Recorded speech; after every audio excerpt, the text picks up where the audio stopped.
What if the person who smiled at you every morning from across the street had been dead for 30 years? Welcome to Digital Story Corner, where every story stirs your soul. Today we have a very special horror story for you. Sit back, relax, and let's begin. What if the person who smiled at you every morning from across the street had been dead for 30 years?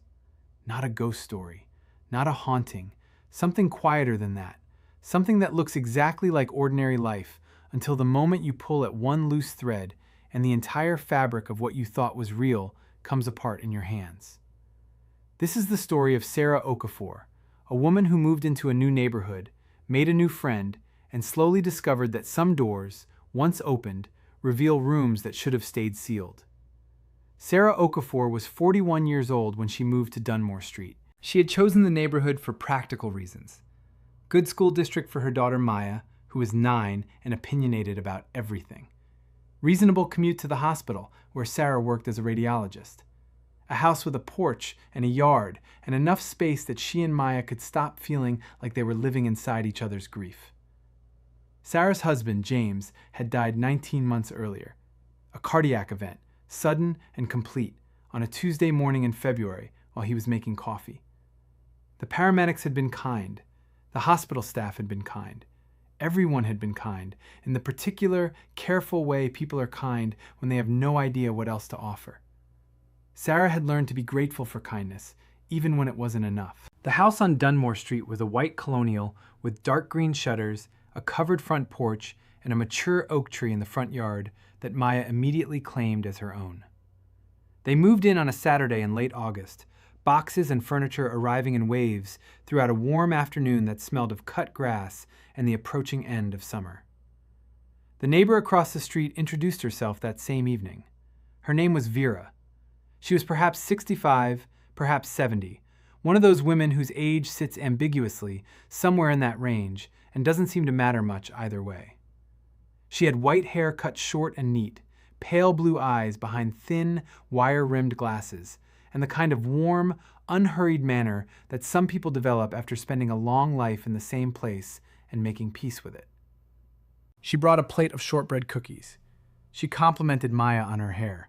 She told Sarah that the oak tree in the front yard was over 100 years old, and that the previous owners had put a swing on it every summer, and that she hoped Sarah and Maya would do the same. Sarah liked her immediately. After 19 months of people being carefully kind, Vera was simply warm, which was a different thing entirely and considerably rarer. They fell into an easy, neighborly rhythm over the following weeks. Vera waved from her porch each morning as Sarah left for work. She kept an eye on the house when Sarah worked late. She taught Maya to make shortbread, standing side by side at Vera's kitchen counter on rainy Saturday afternoons, while Sarah sat at Vera's kitchen table, drinking tea and feeling, for the first time in a very long time, something approaching normal. Vera spoke about her past carefully. She had lived on Dunmore Street her entire adult life. She had been married once, a long time ago, to a man named Gerald who had passed. She had no children. She did not talk about Gerald often, and when she did, it was with the practiced brevity of someone who has made an agreement with themselves about how much of that particular sadness they will carry into the present. Sarah understood that agreement. She had made a version of it herself. The first thing that unsettled Sarah happened in October, 6 weeks after they moved in.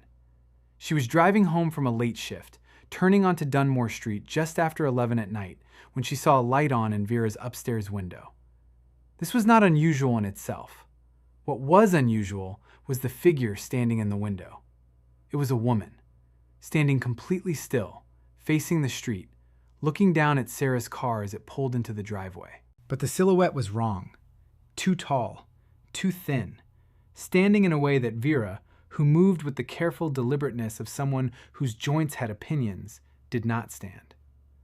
Sarah sat in her car for a moment, looking up at the window. The figure did not move. Then Sarah's phone rang, Maya calling from inside the house, because she had heard the car, and by the time Sarah looked back at the window, the figure and the light were both gone. She told herself it was tiredness. 11-hour shifts in radiology have a way of making the eyes see shapes in ordinary shadows. She almost believed it. The second thing happened 3 weeks later. Sarah was at the hospital, reviewing a set of chest scans that had come in that morning, when one of the older nurses on her floor, a woman named Dolores, who had worked at the hospital for over 30 years, stopped by her office and noticed the Dunmore Street address on Sarah's employee file. "Dunmore Street," Dolores said, with a tone that made Sarah look up from her screen. "Which house?" Sarah told her the number. Dolores was quiet for a moment. Then she said carefully, "Do you know the neighborhood well? Do you know the people on your street?" Sarah said she was still getting to know it. She mentioned Vera across the street, the white colonial with the flower boxes. Dolores's expression did something that Sarah, who had spent 15 years reading subtle signals in clinical settings, did not like at all. "The Hartley house," Dolores said quietly. "I didn't know anyone had moved back in there." Sarah asked what she meant. Dolores looked at her for a moment. Then she excused herself and said she had to get back to the floor, and left before Sarah could ask anything further. That evening, after Maya was in bed, Sarah sat at her kitchen table with her laptop and searched for the address of the white colonial across the street. It took her 20 minutes to find what she was looking for. A news archive from 1987. A small article, the kind local papers ran in 2 paragraphs before moving on. A woman named Vera Hartley, age 64, had been found deceased in her home at the Dunmore Street address, following a welfare check requested by neighbors who had not seen her in several days. No suspicious circumstances, no family to notify. She had lived alone since the death of her husband Gerald in 1981. Sarah read the article 3 times.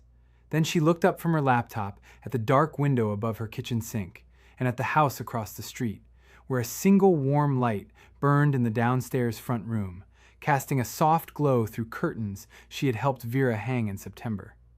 She sat very still for a long time. Then, because she was a scientist and a rationalist and a woman who had survived enough genuine tragedy to have very little patience for conclusions she could not support, she began methodically considering the alternatives.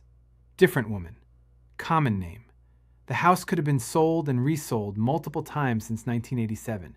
She knew nothing about its history. Vera was a real person. Sarah had touched her hands, drunk her tea, watched her teach Maya to measure flour in a yellow ceramic bowl. Real people cast shadows. Real people have warm hands. Real people do not come back from 1987. She closed the laptop.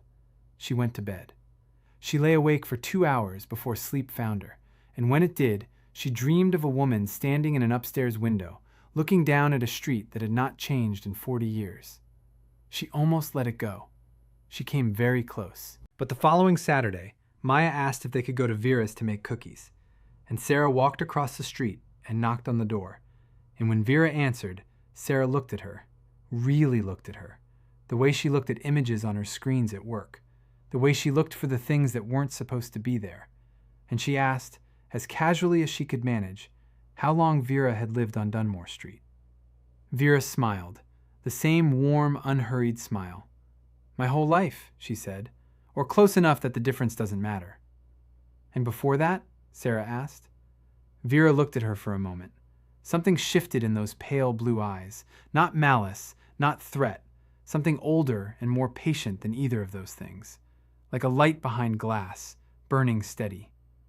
"Before that," Vera said quietly, "was a long time ago." She held the door open. The smell of warm butter and vanilla drifted out from the kitchen. Maya was already pulling off her shoes in the hallway, already calling out to Vera about the cookies.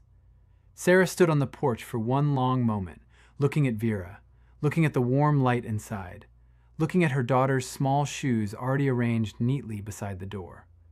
Then she stepped inside. Because here was what Sarah Okafor had learned in 41 years, and in 19 months of grief, and in 6 weeks of shortbread and oak trees and Saturday afternoons that had made her daughter laugh again for the first time since February 2 years ago. Some things you do not investigate further. Some things you accept on the terms they offer you, because what they are offering is real and warm and good, and because the alternative, to know, to explain, to reduce to logic what refuses to be logical, would cost you something you cannot afford to lose. She did not know what Vera was. She did not know what the article meant, or what the figure in the window had been, or why Vera's eyes sometimes looked like light through glass instead of light through skin. What she knew was that Maya was laughing in that kitchen right now, and that sometimes, in a world full of genuine darkness, the things that cannot be explained are not always the things you need to be afraid of. Sarah Okafor hung her coat on the hook beside the door, walked into the warm kitchen, and learned how to make shortbread. If this story moved you, subscribe to Digital Story Corner and hit the bell. A brand new story drops every single day.